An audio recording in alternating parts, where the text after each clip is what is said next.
2 weeks ago, one of our journalists conducted an interview with two brothers in Iraq. They were Yazidis. One of them had been shot 4 times, the other twice, and they had walked 40 miles to reach a hospital. Them and their entire village had been lain down in an irrigation ditch and shot at point-blank range by ISIS militants. Several of the people who were shooting them had been neighbours. Now, even as an optimist with a very severe squint indeed, it is very difficult to imagine that Iraq will form a just and peaceful society anytime soon. Among journalists, there's a great deal of cynicism about the role of the United Nations in these conflicts. But what I want to propose to you tonight is that the UN and international institutions are in fact crucial to solving these crises and these conflicts. It's very easy to say that George Orr is better than war.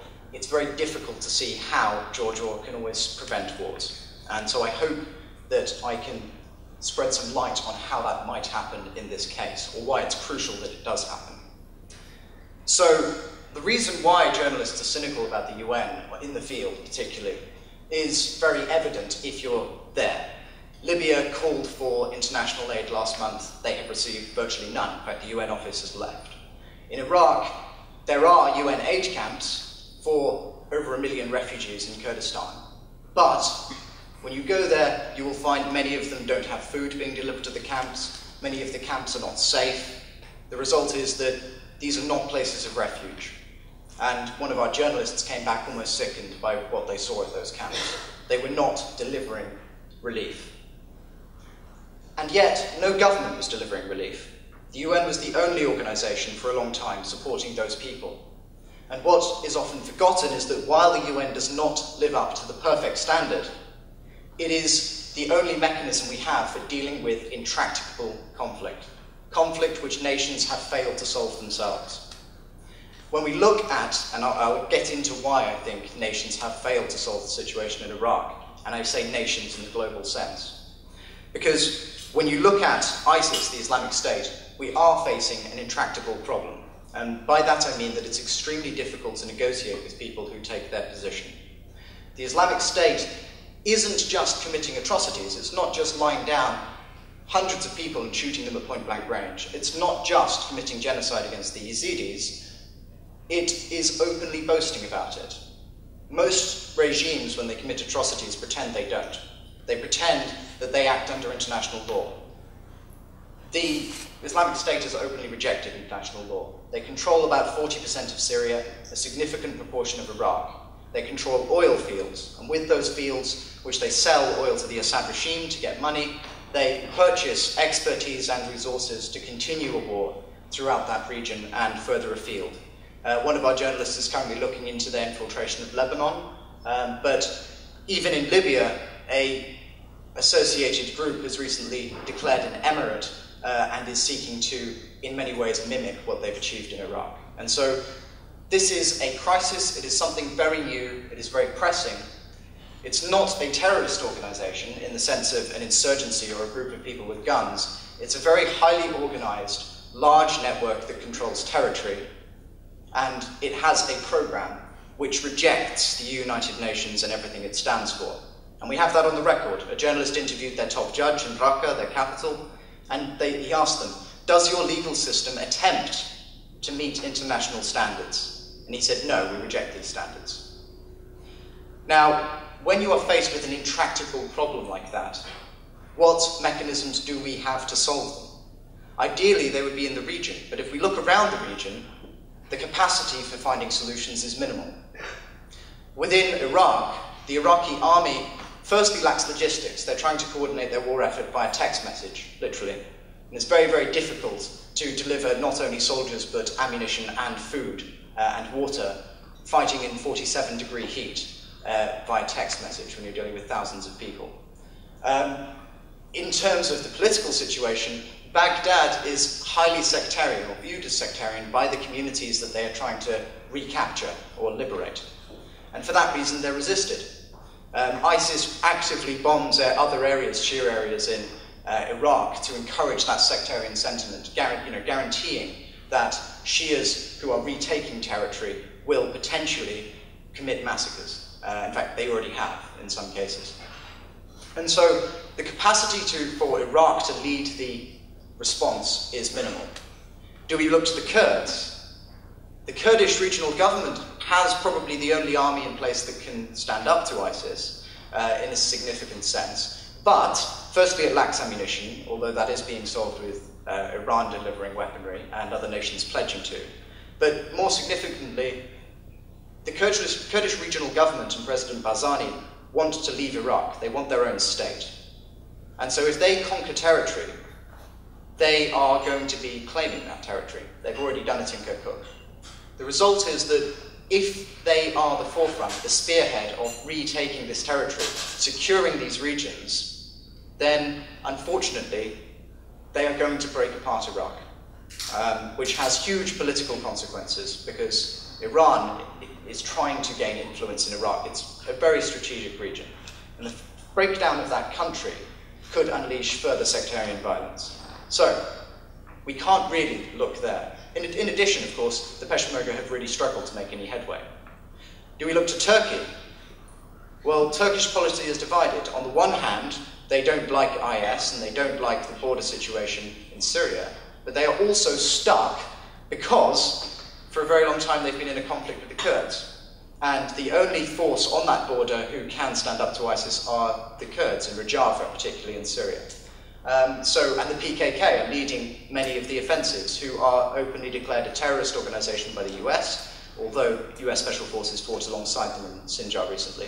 And Turkey doesn't really want to recognize the PKK. So again, you have a situation where a country is very, very reluctant to get involved because it doesn't like either side.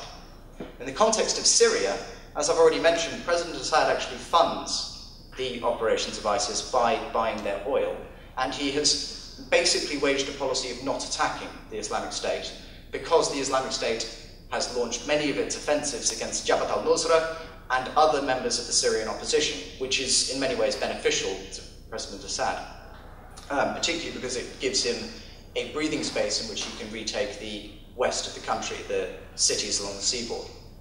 And so what we have is a situation which has global ramifications, that is already sparking insecurity across the region. Boko Haram have recently declared a caliphate. It's having a very, very wide impact. And yet there are no regional players who can provide a solution. So do we look to the US? Well, you can bomb somewhere, but frankly you can't take territory or secure it or protect the people there by bombing it. So airstrikes are not really a solution in the long run, although they can help in specific military operations. Does the US land ground forces? Well, they already have 1,100 people there, soldiers, some of whom are fighting with the Kurds, but they are not liked, to put it mildly, either in Syria or in Iraq. And the reinstatement of US troops would neither be, well, the US doesn't want to do it for a start, and in terms of uniting people against the attempt to push back IS, it could have very drastic results. So that is not an option. Which leads you to the United Nations, because the reality when we're faced with these conflicts, which appear intractable, which are so devastating, is that there is no silver bullet. There is no nation to back. There is no group that we must support that can fix all of our problems. These problems are the result of sectarian divisions and conflicts that have been going on for a long period of time in that region, and if you are going to find a solution, it is crucial to bring people together in a unified solution. You need essentially to solve the issues in Syria if you're going to solve the issues in northern Iraq, because they are completely interlinked. And that requires international cooperation. It requires international cooperation between the great powers, but also regional powers. Now, there has been an attempt in the past to solve the situation in Syria. It broke down. It broke down very quickly because certain countries support the Assad regime, namely Russia, and there are a couple of others, Iran, very importantly. However, the Islamic State changes the dynamic quite significantly, because Russia has a long-standing conflict with Chechens. There are about 500 Chechens fighting for the Islamic State. They don't like the concept of an Islamic State. and they're perfectly willing to support actions against it. Likewise, China is facing a series of terrorist attacks from the East Turkmenistan Islamic movement coming out of Pakistan, against which Pakistan is currently launching a military operation in Waziristan. And again, they don't like the idea of an Islamic caliphate being formed, which means that for once you have the major players on the Security Council actually in agreement in Syria. It's quite remarkable. And on the 23rd of this month, actually the week of the 23rd, the date within that week hasn't been confirmed yet, Barack Obama is going to be personally chairing a committee on the Security Council, along with heads of state from most other nations except Russia, who I believe are sending their foreign minister, of which they will be drawing up a resolution on how to respond to the Islamic State. And that solution will need to engage both the countries involved to take measures and policies, but also ideas about how you follow up with the local population. How do you fix and heal these sectarian divisions in these communities? If you're from Makmur in Kurdistan, and a significant proportion of that town's population, who was Sunni, supported IS initially against the Kurds, and the Kurds were driven out. When the Kurds return, there is a massive amount of sectarian resentment within that community between Kurds and Sunnis.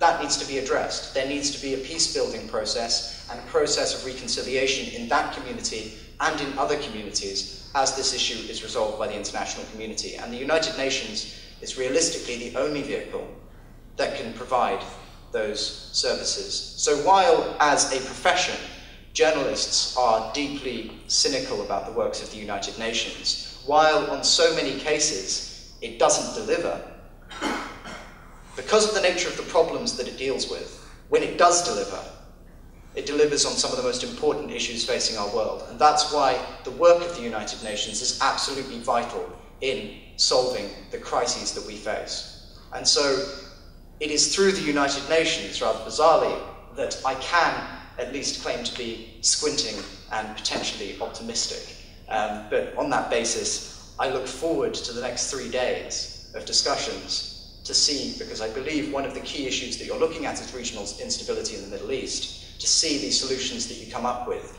And I hope, as the resolutions you come up with are going to be presented to the United Nations, I hope that they get there before the heads of state meet on the Security Council, although we'll see how much influence it has over the discussion. But this is a very, very current issue, and it is one of the few issues. We have a very rare opportunity to actually gain some level of agreement across member states on the Security Council, and I hope that we don't miss that opportunity. Thank you very much.